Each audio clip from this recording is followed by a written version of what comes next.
36 бөлүм. Жүйүтели Жошуянын уулу Жаахазды атасынын ордуна падыша кылып койду. Жаахаз такка отурганда 23 жашта эле. Ал Иерусалимге 3 ай гана падышачылык кылды.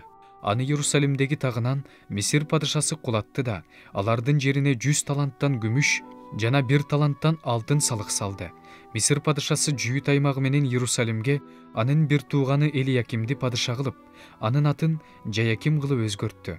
Ал эми анын бир тууганы Жаахазды Нехо Мисирге туткундап кетти. Жаяким такка отурганда 25 жашта эле. Ал Иерусалимде 11 жыл падышачылык кылды. Ал өз Кудай Теңирине жакпаган иштерди кылды. Ага Бабыл падышасы Небухадоносор кол салып, аны Бабылга алып кетиш үчүн кишендеп салды. Небухадоносор Теңирдин үйүндөгү алтын идиштердин бир бөлүгүн алып, Бабылга алып кетип, Бабылдагы бутканасына коюп койду.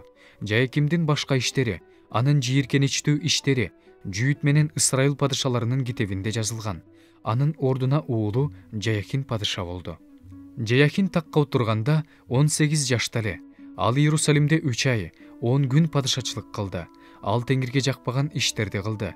Бир жыл өткөндөн кийин Небухадоносор падыша Теңирдин үйүндөгү кымбат баалуу идиштер менен кошо аны Бабылга алып келүүгө буйрук кылды. Ал Жүйүт аймагы менен Иерусалимге Жаякиндин жакын тууганы Сидкияны падыша кылып койду. Сидкия такка отурганда 21 жашта эле. Ал Иерусалимде 11 жыл падышачылык кылды.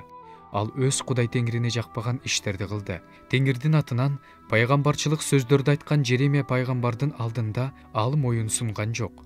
Ал Кудайдын атынан ант алган Небухадоносор падышадан бөлүнүп кетти. Ал катуу өжөрлөнүп, жүрөгүн таш кылып, ысрайылдыктардын Кудай Теңирине кайрылган жок. Ыйык кызмат кылуучуларга жана элге башчылык кылган баардык башкаруучулар да бутпарастарды туурап, көп күнөөгө батып, Иерусалимде Теңир өзү ыйыктаган Теңирдин үйүн булгашты. Ошондо алардын ата-бабаларынын Кудай Теңири аларга таң азандан элчилерин жөнөтүп турду.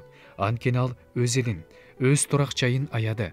Бирок алар Кудай жиберген элчилерди шылдың кылышып, алардын сөздөрүн барк албай, анын пайгамбарларын маскаралашты. Ошондо Теңир өз элине абдан каарданды. Аларды Теңирдин каарынан эч нерсе куткарып кала алган жок. Теңир аларга Каздин падышасын жиберди. Алардын ыйык жайында улан кыздарды кылычтап өлтүрүштү. Алар жаш баланы да, жаш кызды да, чал кемпирди да, эч кимди аяшкан жок. Анткени Теңир баардыгын алардын колуна салып берди. Кудайдын үйүндөгү кичине дебей, чоң дебей, баардык идиштерди Теңирдин үйүндөгү, падышанын үйүндөгү, төрөөлөрдүн үйүндөгү баардык казына байлыктарды Бабылга алып кетишти. Кудайдын үйүн өрттөп, Иерусалимдин дубалдарын кыйратып салышты. Анын баардык үйлөрүн өрттөп, асыл буюмдарын талкалап кетишти. Кылыч мизинен аман калгандарды ал Бабылга көчүрдү. Персия падышасы такка келгенге чейин алар ага жана анын уулдарына кул болуп калышты. Теңирдин Жеремия пайгамбар аркылуу айткан сөздөрү аткарылганга чейин жер өзүнүн ишемби жылдарында эс алган эмес. Ээн калган учурда 70 жыл бою эс алды. Ал эми Персия падышасы Корештин падышачылыгынын 1 жылында Теңирдин Жеремия аркылуу айткан сөздөрү ордунан чыгыш үчүн Теңир Персия падышасы Корештин рухун козгоду.